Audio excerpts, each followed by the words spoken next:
Today we have a lot of animals, some farm animals and some wild animals.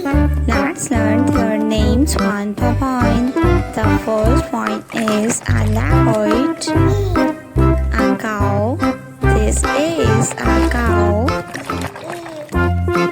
The next one is a panda, a horse. This is a horse, a tiger.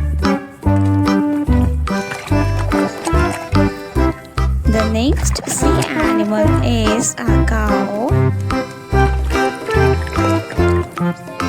a deer. This is a deer, a lion. The next animal is a zebra, a sheep.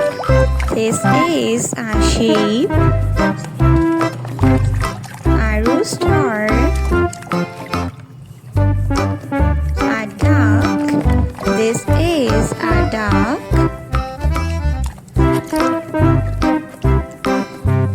a lion. This is a lion.